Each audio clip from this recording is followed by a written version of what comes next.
Andy Card with Card & Associates stops by to get us all excited for what's to come across I-65 at the former Holiday Inn site. If you build it, amenities will come, and they are headed our way.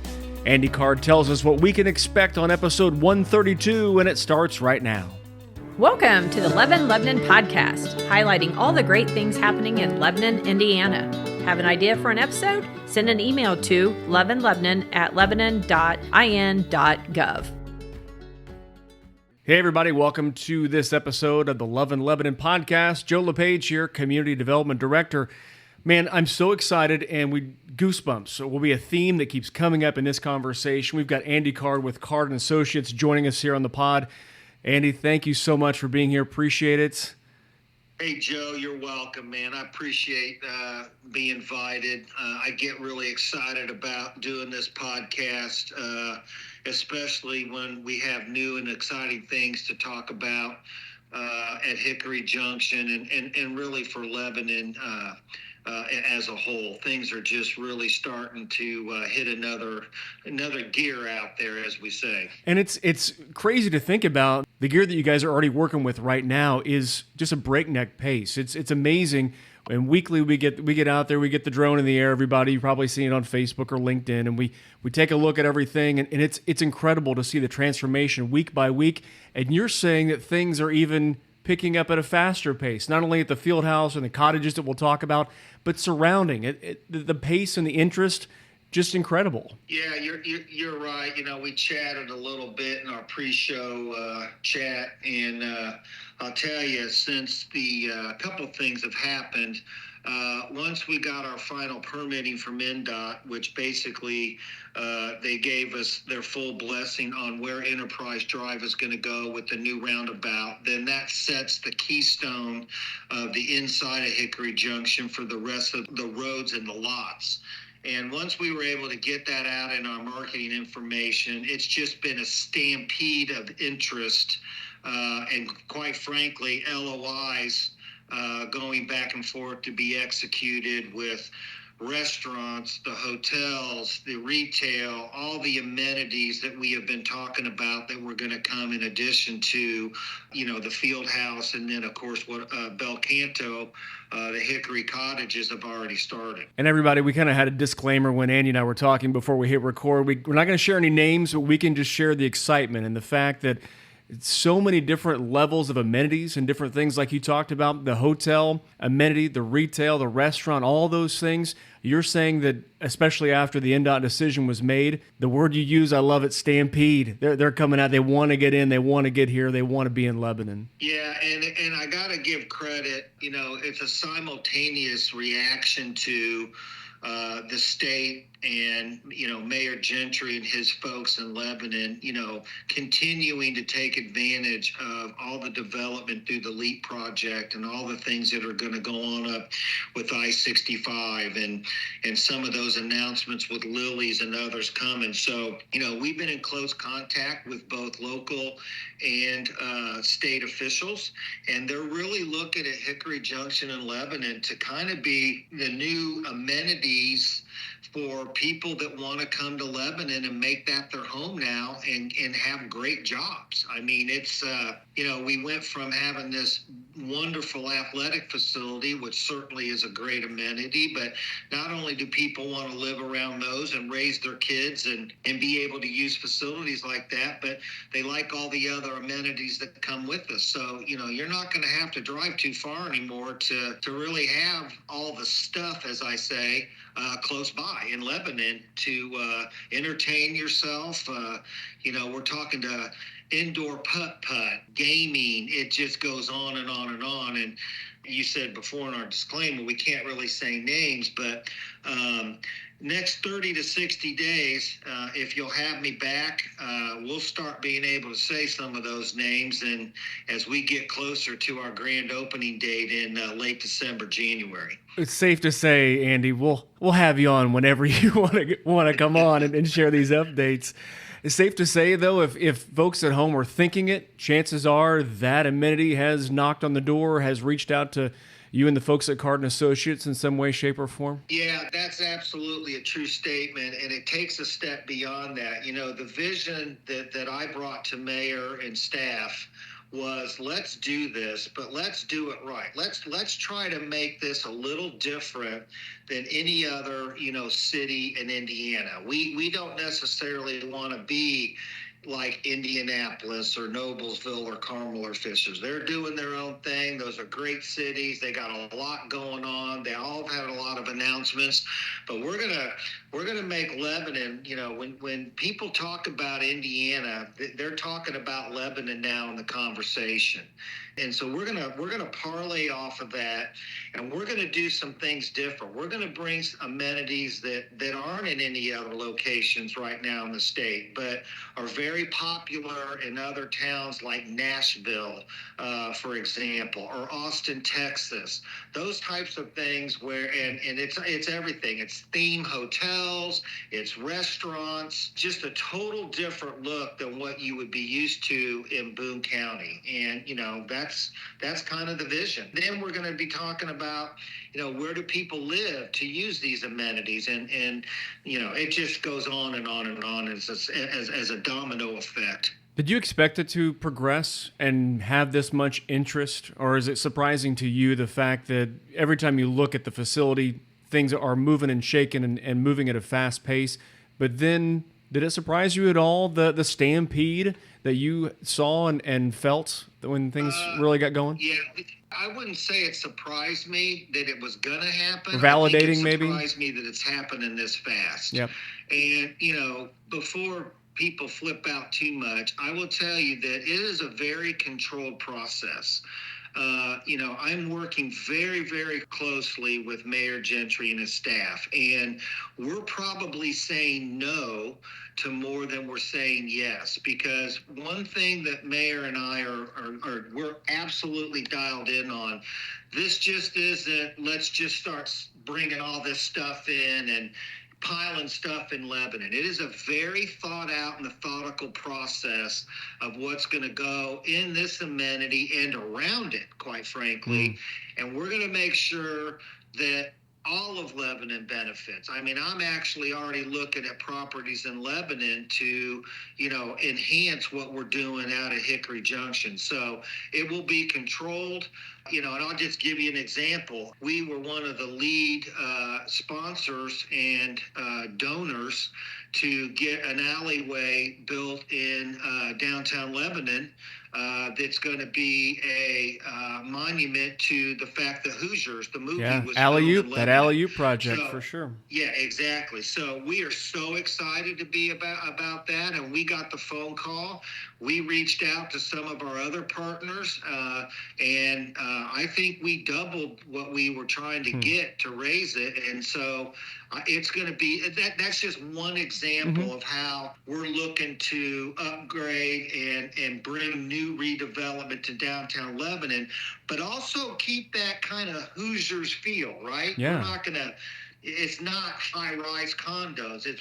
There's some really cool architectural history in Lebanon, and I'm telling you, wherever city I'm in, whether it's the ones in Hamilton County or out in Las Vegas or wherever we go, we love maintaining that history and that old charm of the downtown area, and then enhancing the outskirts is kind of the newer. We want to keep that charm, and we want to help those folks, but then we want to bring the newer stuff that's out in other communities and other states in the newer development. That's really our thought process. Gotcha. Everybody, we're talking with Andy Card. He is the head guy over at Card & Associates. We're talking Hickory Junction. We're talking Hickory Cottages as well. An exciting development.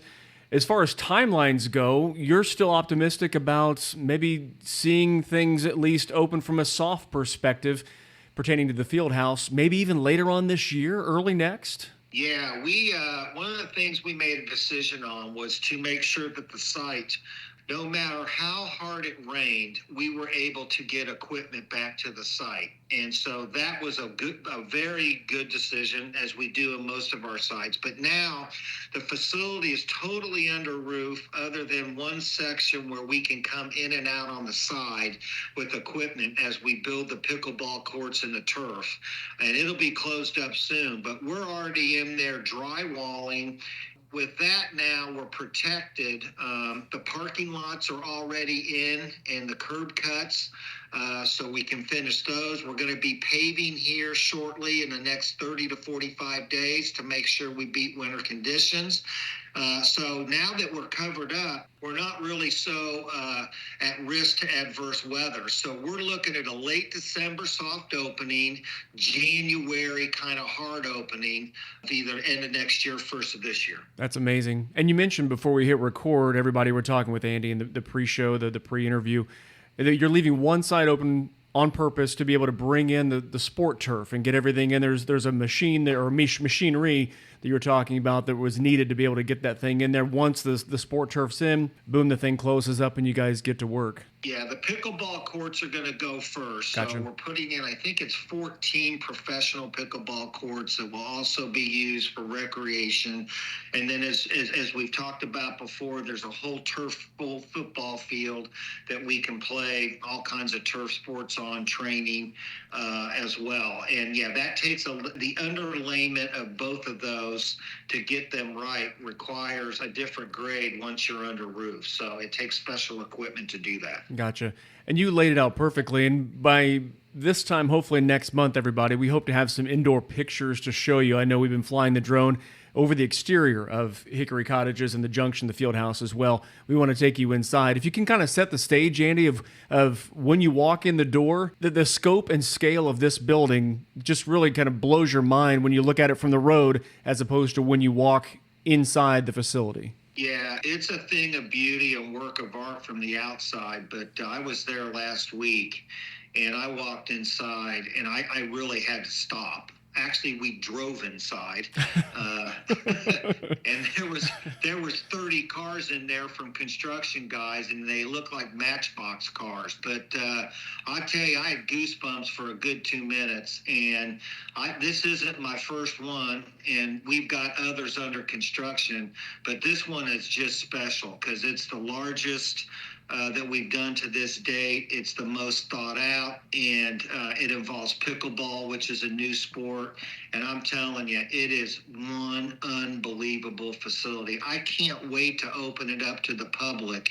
You know, we'll do a soft opening where everybody can just come in, bring your pickleball paddles, bring your basketballs. We'll have equipment there. And I'm just going to open it up to the community for a week every night, you know, just to kind of get used to it's called a soft opening. Mm-hmm. So all the employees can get used to what they got to do. We work out some kinks, maybe throw out some free hot dogs and popcorn to people while they're taking a break.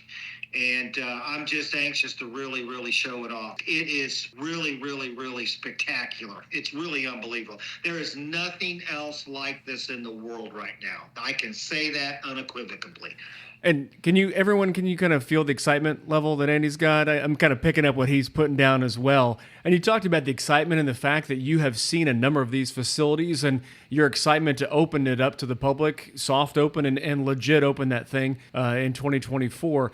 But the ball, pun intended, is already starting to roll. The first leagues are beginning to form when it comes to the Hickory Junction Fieldhouse and the leagues that are going to be associated with that. If we can kind of talk about how this whole thing got started and how the ball got rolling, it happened with you and one of your sons is helping to kind of put the league together, and had a chance to talk with Mason about the whole thing and how it all began. If you can kind of educate us, your son was a basketball player. You guys are out in Vegas. Take it from there. Yeah, we're really a family business, and how all this got started. Both of my boys, Max and Mason, were varsity basketball players at HSC, and with that came travel ball. So we were going around the country. We had a pretty good team. We played well. and I was out in Vegas with them. And I'll tell you, there had to have been 50,000 athletes there. And as we were talking before, you'd be in a gym on one side of town, and then your next game was 40 miles away, and maybe in the same day. Most of the gyms did not have air conditioning. We literally did play in one gym that had carpet. That's a true story, because they ran out of space. And really good for rug burns. It's good rug burn. Yeah. We won that game, by the way. So I was an advocate for carpet for a while. But it just was amazing to me. And this was a Nike event, this particular trip. And so that brought with it, about 300,000 other people into town. So the hotel rooms, the restaurants, and it just went on and on. So I came back to Indianapolis, and it was a Mexican restaurant that later that month. With some high school dads, and we were having nachos and burritos, and we got some napkins out, and I started sketching out what I thought what would work, and we need to get multiple courts under one roof. There's a business here, because the coaches were complaining, the parents were complaining, everybody was complaining. And I'm like, in Indiana, this has got to work. Well, you fast forward about 2 years after that night, we built our first facility out at Graham Park, and off we go. Here we are. And just a little bit of full transparency, having a child that does the travel sport as well, it's so frustrating, and I'm sure it's something you've seen, where we were down south, down where they make the baseball bats, and we were huddled in a hallway in between some games, no air conditioning there, and then we were over a converted warehouse in central Indiana, and their parking lots, they were fighting with the semi-drivers, and so you get towed if you parked in the wrong spot, and there was one restroom for the entire facility, so 20-some courts with one bathroom. There's a line a mile long, and that the players couldn't get in to use the facilities in between their games. I don't think this will be a problem with Hickory Junction Fieldhouse, and I'm guessing that's by design. You've seen it, you've dealt with it, you've been ticked off by it, and it motivated you to get on the napkin and then get in the game and have this amenity for people from all over to be able to enjoy. Well, you're exactly right, Joe. And it's not just to bring the tournaments in town that are going to upgrade the economy and the restaurants and the hotels in town and all the retailers. But when I build these facilities, I build them for a family night. So, I would watch kids also come, and maybe their brother or their sister was playing, and they're spinning around, slotting at fake butterflies in the air, bored out of their mind. Got some device on. Oh my gosh, I want to carve my eyeballs out. Why am I here having to watch my brother or my sister's game? So we really build these facilities now that the siblings, no matter how old they are, we have specific areas for homework. We make sure that the Wi-Fi bandwidth is big enough, so we have, games and other things for the kids to do. We allow the kids to come out on the empty courts and play on the courts when they're not being used. One of the big things is during a timeout, you'll see 30 kids come out on the court, and shoot around for the timeout or at halftime. So it's not just comfort and getting everything under one roof from a business standpoint, because that's where the coaches want to come and watch and they want to recruit. But it's also where the families can come and they can get good food. We don't just even make nachos and hot dogs. We have caterers back there, 5-star kitchens. So the food that you get is good, which is important for the volleyball players, because they don't eat the same things as the basketball players. And then we've got hitting and pitching tunnels. We've got other things to do inside the facility that cover all sports. So the answer is, there's nothing like what we're doing in the world. And as we add amenities, one of the announcements I'm hoping to make on the front is just a really, really cool indoor putt-putt, kind of off the charts putt-putt that you've never seen before. I mean, it's it's really cool. And I think that, that's one I can't say the name of, but I'm pretty sure we're going to get that done. And we've already started building the space for it on the front. So you're already got some that takes the facilities beyond just a place to come play basketball. So you're already that this is a real life thing. This isn't a pie in the sky, a speculation. Well, boy, I really hope that happens. It's things are moving along and could actually maybe come to fruition here by the next time we talk. At least naming anyway. I'm planning on having a large entertainment company where you can go in and have birthday parties and you can do gaming, the indoor putt. There's lots of things out there across the country that are just blowing up all over the world that they don't have typically in the past maybe looked to Indiana for before. Pickleball tournaments are one, just to be honest with you. There's not one major pickleball tournament. So we're looking at potentially having a professional or minor league pickleball team be based out of here. We'd take that. At Lebanon because of the quality of courts we're being put in. All these other high-end electronic amenities around putt. There's even pickleball restaurants now, like Chicken Pickle and some of these other places. I mean, you can't believe you got to really get outside Indiana. And I'm telling you, I'm trying to bring all that stuff to Indiana that where they normally wouldn't look for. And the way you do that is by building these facilities. And, when you got 1.5 million visitors moving through a facility like this gets a lot of people's attention. Yeah. Andy, we can't thank you enough for being here on the podcast again and the perspective of it all. Would love to be able to, maybe the next time we do this, be able to share some of the names that we can't share on this podcast, but ones that I think some people would know. Well, let's get we'll get out of summer here. The kids are getting back in school, and maybe you could have me back in October-ish, and early November, and we'll get the drone out, and I'll have some signed stuff, and we can get some inside shots, and we can talk about some of these folks that are coming. Done and done. My people will talk to you people, and that'll be me talking to you. And it's exactly. Pretend like we're more important than what we are. I'm not that fancy yet. Oh, me neither. Well, Andy, thank you again for being here. I really appreciate the time and the perspective. Joe. Anytime, buddy. And the candor Anytime. as well. Oh, boy. Hopefully for everybody, you're as excited as both Andy and I are about this, and to be able to share that with you is just transformational for the community, and can't wait to have those amenities for you. Thanks for listening to this episode of the Love in Lebanon podcast. More exciting episodes are coming your way. Take care.